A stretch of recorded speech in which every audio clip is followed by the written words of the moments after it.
وطر کسے کہتے ہیں؟ اصل میں یہ ایک ہی ہوتا ہے، واحد اکیلا۔ جانتے ہو وطر میں ہم ہر روز اللہ سے ایک وعدہ کرتے ہیں، اور وہ وعدہ بھی عبادت کی سب سے آخری ایک رکعت میں ہوتا ہے۔ دعائے قنوت ایک عہد ہے، اللہ سبحانہ و تعالیٰ کے ساتھ ایک معاہدہ ہے، ایک وعدہ ہے۔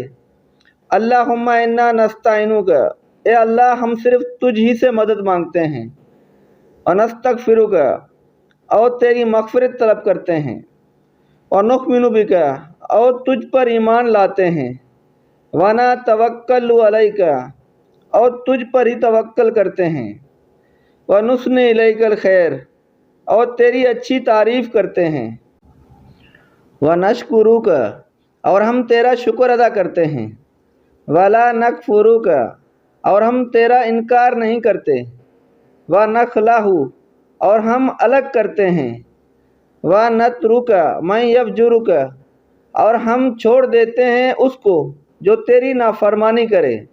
اللہم ایاک نعبد، اے اللہ ہم خاص تیری ہی عبادت کرتے ہیں، ولاک نصلی، اور تیرے لیے نماز پڑھتے ہیں، ونسجد، اور ہم تجھے سجدہ کرتے ہیں، والیک نسعی، اور ہم تیری طرف دوڑ کر آتے ہیں، ونخفض، اور ہم تیری خدمت میں حاضر ہوتے ہیں، ونرجو رحمتک، اور ہم تیری رحمت کی امید رکھتے ہیں، ونخشی عذابک، اور ہم تیرے عذاب سے ڈرتے ہیں، ان عذابک بالکفار ملحق، بے شک تیرا عذاب کافروں کو پہنچنے والا ہے۔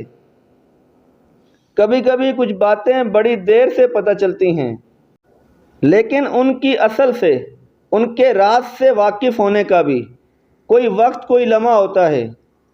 سارا علم کتابوں میں تو نہیں ہوتا، نہ کچھ دلوں پر اترتا ہے۔ دل بھی وہ جو اللہ کے نور اور اس کے رسول صلی اللہ علیہ وآلہ وسلم کی محبت سے بھرے ہوں، سادہ سے، ریا سے پاک، جو اللہ کے حکم کا سنتے ہی کوئی دلیل نہ مانگیں، بس آمنا اور صدقنا کہہ دیں۔ ارے یہ تو واقعی ہر روز اللہ سبحانہ و تعالیٰ سے وعدہ کرتے ہیں، سونے سے پہلے، اور کتنے نادان ہیں صبح ہوتے ہی سب کچھ بھلا دیتے ہیں۔ کیا ہم حقیقتاً جانتے ہیں کہ نماز وطر، دعائے قنوت اللہ سبحانہ و تعالیٰ سے ایک وعدہ ہے، ایک معاہدہ ہے، اور کیا ہم اسے پورا کرتے ہیں؟ کیا پورا کرنے کے بارے میں سوچتے ہیں؟